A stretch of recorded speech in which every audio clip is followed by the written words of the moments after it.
ایک روز میں دفتر سے گھر واپس آیا تو برآمدے میں ایک صاحب بیٹھے میرا انتظار کر رہے تھے۔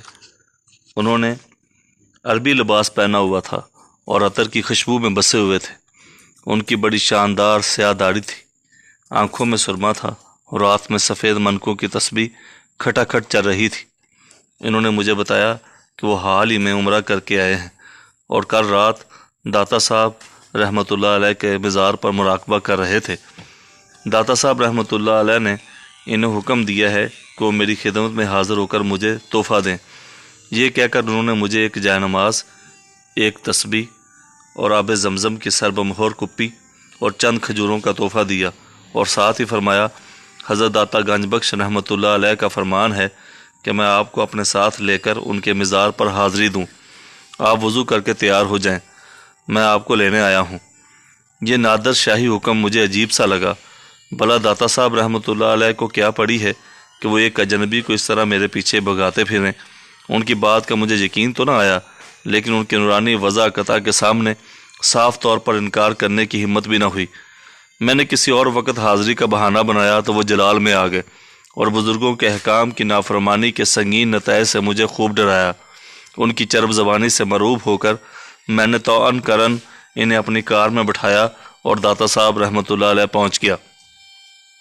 داتا صاحب پہنچتے ہی 10-12 آدمیوں نے مجھے ہاتھوں ہاتھ لیا۔ ایک صاحب نے سبز رنگ کی باریک ململ کا دوپٹہ میرے سر پر پگڑی کے طور پر باندھ دیا۔ کچھ لوگوں نے میرے گلے میں گیندے کے پھولوں کے ہار ڈالے اور پھر وہ سب مجھے دھکیل دھکال کر ایک حجرے میں لے گئے۔ حجرے میں بیٹھتے ہی نعت خوانی شروع ہو گئی اور پھر پلاؤ، زردہ، قورمہ، کباب، مرغ مسلم اور طرح طرح کی نعمتوں سے بھری ہوئی کعبوں کا تانتا لگ گیا۔ میں نے کسی چیز کو ہاتھ لگانے سے صاف انکار کر دیا۔ سب نے شور مچایا کہ یہ داتا صاحب کا تبرک ہے، اسے کھا کر برکت حاصل ہوتی ہے، لیکن میں نے معافی مانگ کر اٹھنے لگا تو اچانک عربی لباس والے بزرگ نے کاغذوں کا ایک پلندہ میرے حوالے کر کے کہا، آپ اسے گھر جا کر پڑھیں، اس میں جو کچھ لکھا گیا ہے وہ حضرت داتا گنج بخش رحمۃ اللہ علیہ کی ہدایات کے عین مطابق ہے، اس پر عمل کرنے سے آپ کو فلاح نصیب ہوگی۔ یہ کاغذات ایک متروکہ سینما ہاؤس کی الاٹمنٹ کے متعلق تھے۔ میں نے دفتر سے متعلقہ فائل نکلوا کر دیکھی تو یکدا کھلا کہ عربی لباس والے بزرگ ایک شہر کے لوکل باشندے اور پیر تھے اور وہاں پر ایک مقامی سینما انہوں نے جعل سازی سے اپنے نام الاٹ کر رکھا تھا۔ اب انہوں نے درخواست دے رکھی تھی کہ یہ الاٹمنٹ ان کے نام کنفرم کر دی جائے۔ میں نے داتا صاحب والے ڈھونگ کا قصہ بورڈ کے ایک اور ممبر کو سنایا تو انہوں نے بتایا کہ یہی حضرت ان کے پاس بھی کچھ اور طرح کا سامان لے کر تشریف لائے تھے اور غصہ میں آ کر انہوں نے ان پر اپنا کتا چھوڑ دیا تھا۔ مجھے اس بات کا افسوس رہا کہ بورڈ نے صرف ان کی سینما کی الاٹمنٹ منسوخ کی اور ان پر جعل سازی کا مقدمہ دائر نہ کیا۔ ایک صاحب اپنی درخواست میں لکھا تھا کہ وہ جائیداد جو بھارت چھوڑ آئے ہیں ان میں دلی کا لال قلعہ بھی شامل ہے، انہیں اس کی قیمت اور تاریخی عظمت کے مطابق معاوضہ دیا جائے۔ ان کا دعویٰ تھا کہ ان کا شجرہ نسب آخری مغل بادشاہ بہادر شاہ ظفر کے ساتھ براہ راست ملتا ہے۔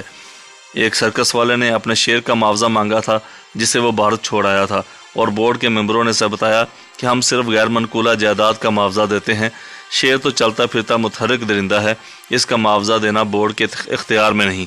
سرکس والے نے برجستہ جواب دیا، صاحب شیر تو پنجرے میں بند رہتا ہے، پنجرہ تو غیر منقولہ ہے۔ ایک صاحب 5 ٹانگے بھارت چھوڑ آئے تھے اور ان کے عوض کسی فیکٹری کے طلبگار تھے، ان کا بھی یہی کہنا تھا کہ ٹانگے غیر منقولہ جائیداد کے شمار میں نہیں ہوتے، اس لیے ہمارا بورڈ ان کا معاوضہ دینے کا اختیار نہیں رکھتا۔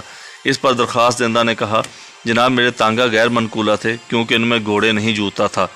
ایک شخص محمد دین نے ضلع لدھیانہ کے کسی گاؤں میں آٹا پیسنے کی مشین لگائی ہوئی تھی، اس نے اس کی مالیت 2200 روپے درج کی ہوئی تھی۔ مشین خریدنے کی اثر رسید بھی درخواست کے ساتھ منسلک تھی۔ ہمارا بورڈ 5000 روپے سے زیادہ مالیت کے اثاثوں کا فیصلہ کرتا تھا۔ میں نے محمد دین سے کہا کہ اگر اس نے اپنی مشین کی قیمت 2200 کی جگہ 5000 روپے درج کی ہوتی تو بورڈ اسے ضرور معاوضہ دے دیتا، کیونکہ اس کے کاغذات بڑے صاف اور سچے تھے۔ اس نے جواب دیا، اچھا میری قسمت، قیمت 2200 روپے ہی ہے تو میں 5000 کیسے لکھ دیتا۔ میں نے کہا، تم نے یہ مشین 8 برس پہلے خریدی تھی، اب تو قیمتیں بڑھ گئی ہیں، اب تو اس کی قیمت 5000 سے اوپر ہوگی۔ محمدین ہنسا، صاحب آپ بھی بڑے بھولے ہیں، پرانی ہو کر تو مشین کی قیمت گھٹتی ہے، بڑا نہیں کرتی۔ محمد دین کو ہم کچھ نہ دے سکے، لیکن وہ ہمیں بہت کچھ دے گیا۔ صبح سے لے کے شام تک ہمارے بورڈ کو جھوٹ، فریب اور لالچ کے جس طوفان بدتمیزی کا سامنا کرنا پڑتا تھا، اس ماحول میں محمد دین جیسے انسان دیانت اور امانت اور پاکیزگی کے وہ ستون تھے جن کی برکت سے قومیں زندہ رہتی ہیں اور پروان چڑھتی ہیں۔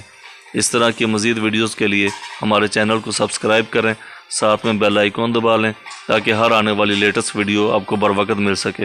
ویڈیو کو لائک کیجیے گا، شیئر کیجیے گا اور کمنٹس باکس میں اپنے کمنٹس دینا مت بھولیے گا۔